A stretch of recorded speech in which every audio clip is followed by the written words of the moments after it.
Okay, in this video, we're going to look at word problems. So we're going to look at some word problems. Here's our joke of the day, completing this square. So we're completing this square.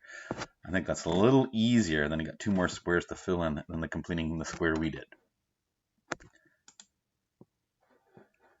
First here, we're going to look at a graph. So I've graphed this here. You guys have a better graph than me. You guys will have a nicer one that's a more realistic one that looks like this. But I'll put all the information. If you want to add it to this graph, you can, but I'll put it on this graph. Okay, so this here will be the height for all these problems. And down here, we're going to have the distance or position. But more likely, it's just going to be the distance here. So for these graphs, you'll have distance here and height there. Let's just look at that sample here. So here, height, see in meters, and down here will be distance for the word problems down over here. Okay, we're going to have some important points. We have this point, that's like the starting height, the first height. Then it goes up here. This will be the maximum height up on the top. And over here, this is usually where it hits the ground, or sometimes it's the length from the start over here. Okay, it hits the ground or the length. So if you wanted to label that on this diagram, you could. So I wonder if I can just copy and paste. So copy. Let's go to this one here. Paste, so the more realistic one. So the starting height's down over here. Okay, right over here. Okay, the next one here, we'll copy and paste the maximum height or the vertex. So the maximum height would be right on top here. Okay, so our maximum height would be that point right up here, right here, that dot there. And here, sometimes they call this when it's at the ground level here. So how far it is at the ground level down here. Okay, we call that hits, I shouldn't say hits ground, but more at ground level. So maybe for these problems, it's more at the ground level. So let's paste it.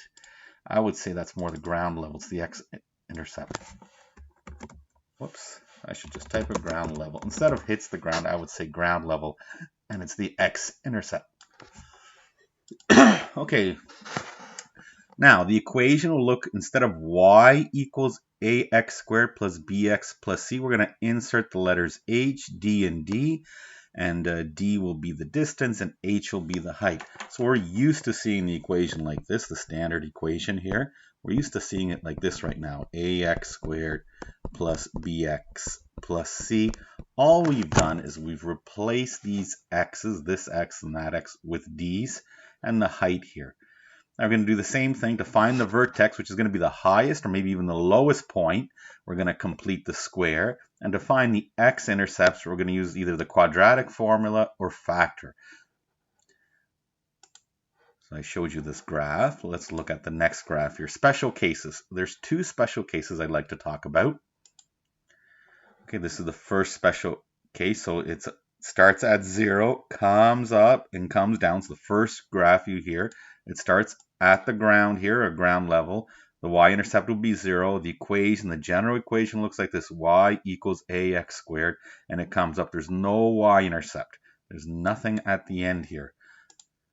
So I have a diagram here, and I believe the equation's down here in terms of height.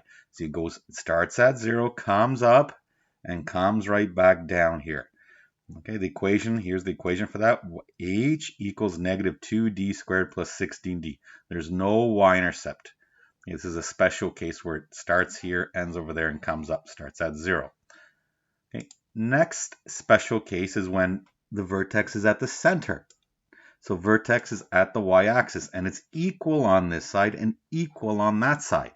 So x-intercepts are equal on both sides.